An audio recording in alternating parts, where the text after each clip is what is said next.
Kopi sanangan miampai dohoi Salbino Saribu nit abar BTTV totuong Dubai no.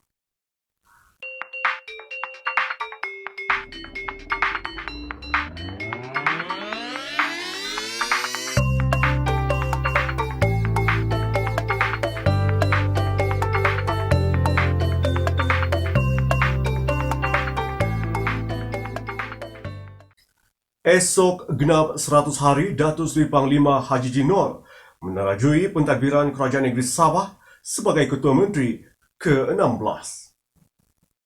Esok genaplah 100 hari Datuk Seri Panglima Haji Jinor menerajui pentadbiran Kerajaan Negeri Sabah sebagai Ketua Menteri ke-16 dengan menghadapi pelbagai cabaran terutama pandemik COVID-19. Di sebalik pelbagai cabaran getir dihadapi dalam tempoh 100 hari akibat tempias pandemik COVID-19, Haji Ji yang mengangkat sumpah jawatan pada 29 September tahun lalu menegaskan janji kepada rakyat ketika pilihan raya negeri PRN Sabah harus ditunaikan oleh Kerajaan Gabungan Rakyat Sabah GRS. Beliau berkata ketika PRN Sabah baru-baru ini GRS telah menggariskan aku janji dengan 9 teras utama, iaitu hak Sabah, infrastruktur, ekonomi, pekerjaan, perkhidmatan awam, kesihatan dan kesejahteraan, pendidikan dan modal insan, keselamatan serta pembangunan belia dan wanita. Tegasnya dalam 100 hari memegang tampuk kerajaan, perancangan berpandukan aku janji tersebut telah dirangka dan sedang dilaksana. Namun masalah dihadapi apabila pandemik COVID-19 melanda negeri ini dan dunia yang memperlahankan pelaksanaan program yang telah dirancang. Dalam temu bual dengan bernama dan RTM, Haji Ji berkata kerajaan GRS sebenarnya telah melaksanakan sebahagian daripada 9 teras utama itu dan komited untuk melaksanakannya secepat yang mungkin. Dalam merealisasikan perkara yang dijanjikan kepada rakyat itu, Haji Ji berkata hubungan baik kerajaan negeri dan persekutuan telah banyak membantu menyelesaikan pelbagai masalah. Malah kemesraan itu berjaya diterjemahkan kepada pelbagai keuntungan dinikmati negeri serta rakyat sendiri. Contohnya mendapatkan kutipan cukai jualan 5% daripada Petronas yang mana jumlah itu dapat membantu dalam usaha membangunkan rakyat dan negeri Sabah. Menurut Haji Ji, Sabah memerlukan bantuan kerajaan persekutuan. Beliau tidak suka berkonfrontasi. Untuk mendapatkan hak Sabah, ia perlu dilakukan secara berhemah seperti bermesyuarat. Katanya rakyat Sabah berhak mendapat pembelaan dan apa yang sepatutnya dari kerajaan persekutuan. Beliau berkata hak Sabah itu telah termaktub dalam Perjanjian Malaysia 1963 dan kerajaan negeri akan memberi keutamaan terhadap mendapatkan hak negeri itu. Antaranya penurunan kuasa daripada kerajaan persekutuan kepada negeri. Haji Ji berkata satu lagi fokus penting kerajaan negeri ialah membangunkan infrastruktur dan sistem penyelenggaraan kemudahan awam Sabah. Kerajaan GRS memperuntukkan 1.6 bilion ringgit daripada 4.3 bilion ringgit Belanjawan Sabah 2021 yang dibentangkan pada 18 Disember tahun lalu. Katanya kerajaan GRS pada masa ini juga sedang menekankan kepentingan untuk menghidupkan dan membangunkan semula ekonomi negeri yang terjejas akibat COVID-19. Antaranya dengan membantu usahawan terjejas, Ketua Menteri berkata beliau telah memulakan penyusunan rancangan 5 tahun pada 8 Disember lalu. Ia menerusi pembentukan Majlis Penasihat Ekonomi Sabah dan Invest Sabah Berhad. Beliau juga telah mengarahkan pembinaan model ekonomi baharu Sabah yang akan memberikan kestabilan pertumbuhan ekonomi jangka panjang. Selain itu, kerajaan negeri juga memperkenalkan Pelan Pembangunan Sabah Maju Jaya 2021 sehingga 2025 bagi merancangkan semula pembangunan negeri ini. Pelan itu antara lain memberi fokus untuk menangani isu kesihatan awam dan juga merangka strategi merangsang pembangunan negeri. Isu tuntutan MA63 dibangkitkan semasa pertemuan antara Ketua Menteri dan Perdana Menteri di Putrajaya semalam.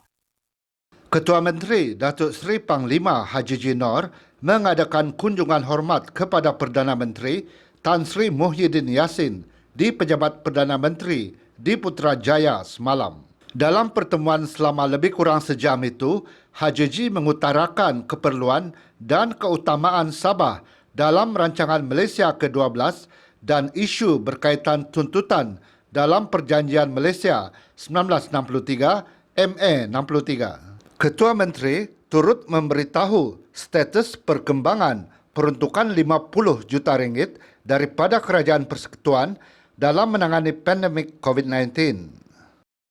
Kerajaan Sabah menyasarkan penanaman 36 juta pokok dalam tempoh 5 tahun. Kerajaan Sabah menyasarkan penanaman kira-kira 36 juta pokok sempena kempen penanaman 100 juta pokok peringkat negeri yang akan berlangsung selama 5 tahun sehingga 2025. Ketua Menteri Datuk Seri Panglima Haji Haji Noor berkata kerajaan negeri sentiasa menyokong usaha positif untuk memastikan khazanah hutan negeri terus kekal terpelihara dan dapat dimanfaatkan sebaik mungkin. Menerusi kempen yang bermula tahun ini, Haji Haji berkata penanaman pokok itu membabitkan 5 kategori, antaranya ladang hutan, restorasi hutan, pembangunan ladang getah dan pokok buah-buahan. Menurut Ketua Menteri, khazanah hutan yang menghijau bukan sahaja memberi kebaikan kepada kesihatan tetapi membantu dalam pembangunan ekonomi negara. Ini sejajar dengan Sabah sebagai negeri yang menawarkan destinasi pelancongan berasaskan flora dan fauna. Katanya sumber hutan yang banyak juga sudah pasti akan membangunkan industri berasaskan kayu seperti perabot dan papan lapis di negeri ini. Haji Haji berkata demikian ketika melancarkan program penghijauan Malaysia, kempen penanaman 100 juta pokok peringkat negeri Sabah di perkarangan Pusat Pentadbiran Negeri Sabah PPNS siang tadi. Haji Haji berkata perkembangan ekonomi berasaskan sektor pelancongan dan industri kayu pastinya meningkatkan keupayaan kerajaan negeri menyediakan kemudahan infrastruktur kepada rakyat seperti jalan raya, perumahan, air dan elektrik serta peluang kepekerjaan.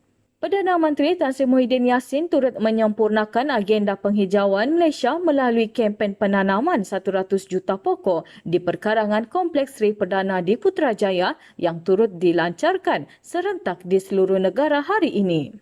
Kempen penanaman 100 juta pokok ini bertemakan Pokok Kita Kehidupan Kita. Haji Haji berkata kempen penanaman pokok di Sabah bermula sejak 2010 membabitkan kawasan yang kurang kayu akibat cara pembalakan yang turut merosakkan khazanah hutan di negeri ini. Beliau berkata inisiatif penanaman pokok ini sudah tentu dapat membantu kerajaan dalam usaha pengurusan hutan secara berkekalan di negeri ini. Selaku Ketua Menteri Sabah, beliau berharap kempen ini akan menaikkan semangat rakyat Sabah dan menyemarakkan usaha menanam pokok khususnya tanah milik persendirian. Kerajaan Gabungan Rakyat Sabah GRS akan meneruskan pelaksanaan projek Tanjung Aru Eco Development TAED dan Empangan Papar Khaiduan. Timbalan Ketua Menteri Datuk Seri Bung Mokhtar Radin berkata, kedua-dua projek mega itu akan diteruskan seperti yang dirancang, namun pelaksanaannya akan dilakukan dalam skala lebih kecil.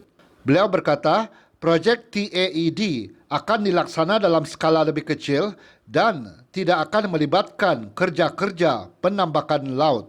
Katanya, walaupun kerja penambakan tidak dilakukan, namun sebahagian kawasan pantai masih termasuk dalam kawasan pembinaan TAED. Beliau yang juga Menteri Kerja Raya berkata, kerja-kerja pembinaan dijangka akan bermula tahun ini dan lembaga pengarah telah dilantik oleh Ketua Menteri. Untuk pembinaan empangan pula, kerajaan merancang untuk membina empangan papar di lokasi asalnya, iaitu di Khaiduan, Penampang. Menurut Bung, beliau dimaklumkan jika empangan itu dibina di papar, ia hanya mampu membekalkan air dalam tempoh 60 tahun. Namun, jika dibina di Penampang, empangan itu boleh membekalkan air sehingga 85 tahun. Beliau berkata demikian ketika ditemui selepas Majlis Amanat Pengiktirafan dan Penghargaan Jabatan Kerja Raya JKR Sabah 2020 siang tadi. Bung berkata isu kekurangan bekalan air sentiasa berlaku di Sabah. Sehubungan itu, langkah berani perlu diambil bagi memastikan generasi akan datang mempunyai bekalan air yang mencukupi.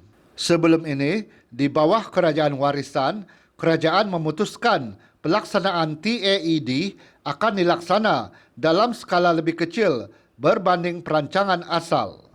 Malah, pembinaan empangan kaiduan digantikan dengan empangan papar yang dirancang akan dibina di kawasan yang lebih terpencil dan tidak menjejaskan ramai penduduk kampung. Tiada masalah perebutan atau pembelian ahli dalam parti-parti yang membentuk Gabungan Rakyat Sabah GRS, kata Pengerusi Badan Perhubungan UMNO Sabah, Datuk Seri Bung Mokhtar Radin. Beliau berkata, perkara itu tidak timbul kerana negara mengamalkan demokrasi politik. Tegasnya, terpulang kepada rakyat untuk memilih parti mana yang mereka mahu dan tiada isu perebutan atau membeli ahli. Katanya, bukan senang mahu membeli ahli kerana mereka tahu mana parti yang mereka mahu pilih. Sehubungan itu, beliau meminta semua pihak dalam GRS memberi fokus dalam usaha membantu rakyat. Katanya, ini masa untuk membantu rakyat dan jangan lagi berlaga-laga pasal keahlian. Jangan membuang masa untuk memikirkan masalah yang tidak memberi keuntungan.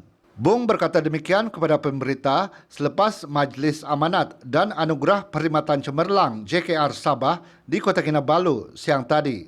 Beliau diminta mengulas mengenai isu pembelian ahli, parti yang dilaporkan menjadi pertikaian antara beberapa pemimpin UMNO dan Parti Pribumi Bersatu Malaysia Bersatu baru-baru ini. GRS merangkumi Persepakatan Barisan Nasional, Perikatan Nasional dan Parti Bersatu Sabah yang membentuk Kerajaan Negeri Sabah selepas Pilihan Raya Negeri ke-16 September lalu. Timbalan Ketua Menteri Datuk Dr. Jeffrey Kitingan dirawat di Hospital Queen Elizabeth selepas disahkan positif COVID-19. Perkara itu dimaklumkan Setiausaha Politik beliau Arlene Sia Agang dalam satu kenyataan malam semalam. Katanya Jeffrey yang juga Menteri Pertanian dan Perikanan Sabah didapati positif COVID-19 selepas menjalani ujian saringan Ahad lalu. Jeffrey yang juga Presiden Parti Solidariti Tanah Air Kosta kini menjalani rawatan di Hospital Queen Elizabeth dan berada dalam keadaan stabil. Mengulas lanjut, Arlene Sia berkata walaupun sedang ditahan di hospital, Jeffrey masih menjalankan tugas selaku Timbalan Ketua Menteri Sabah dan Menteri Pertanian dan Perikanan Sabah. Beliau menjalankan tugas menerusi persidangan video dan aplikasi digital. Sementara itu, Jeffrey meminta semua pihak bertenang dan mendoakan agar Sabah dibebaskan daripada wabak COVID-19. Penganjuran sebarang aktiviti atau majlis sosial yang melibatkan perhimpunan orang ramai perlu dimaklumkan kepada Pusat Kawalan Operasi Bencana daerah masing-masing bagi tujuan pemantauan pematuhan prosedur operasi standard SOP. Menteri Kerajaan Tempatan dan Perumahan Datuk Seri Masidi Manjun berkata perkara itu diputuskan Jawatan Kuasa Pengurusan Bencana Negeri.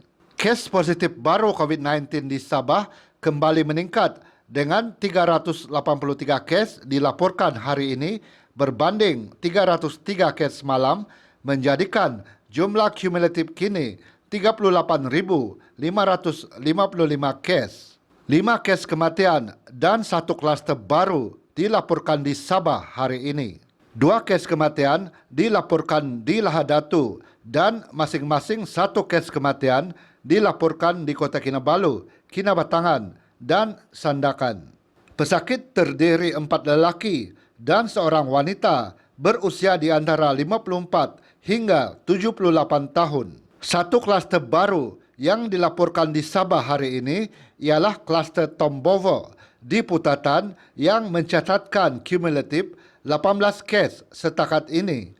Daerah Pitas bertukar dari zon jingga ke zon merah. 214 pesakit telah sembuh hari ini, manakala 2,112 pesakit sedang menerima rawatan. 312,112 bakul makanan telah diagihkan setakat ini. Keluarga mangsa tragedi Triso di Sarawak akan dibantu. Keluarga mangsa tragedi di pangkalan feri Triso, Sungai Batang Lupar, Sarawak yang mengorbankan 9 nyawa pada 1 Januari lalu akan terus dibantu. Ahli Dewan Undangan Negeri Adun Bukit Garam, Jefferson Jamit menziarahi keluarga mangsa yang sebahagian besarnya adalah penduduk asal Bukit Garam. I want to be here lah, to see that I'm ready. Also, I feel sad and sorry for this tragedy happened to them, to the family lah. Saya pun bersama lah. When I see dia punya isteri, dia punya anak, also I feel also I can't stand it also lah. And I'm really very sad also sharing sama dia orang sebab they are from my kawasan lah, from my area lah. That's why I come here today lah. It's a day. Beliau berharap keluarga mangsa tabah menghadapi dugaan ini.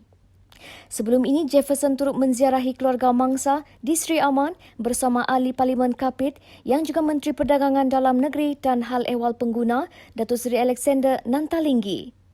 Menurut Jefferson, pihaknya akan terus berusaha memberikan bantuan kepada keluarga mangsa bagi meringankan beban mereka menerusi kerjasama pelbagai pihak termasuk beberapa pertubuhan di Kapit. Jadi saya berharap lah the family lah, Mr. Ting and then the Hamzah also lah, I think be strong lah. But on my side, as the wakil rakyat, actually they are in my kuasa lah, Bukit Goram and the Adun Bukit Goram. I will try my best also lah to seek how to assist father lah in terms of dari segi financial assistance. I've been contacting Kapit. I think Kapit are doing our persatuan in Kapit. The few persatuan they are also collecting donation in Kapit lah. They will give later lah. Topinai ingka kano habar BTTV totong lupaino, Yokui Salbin Saribun, Konsiko.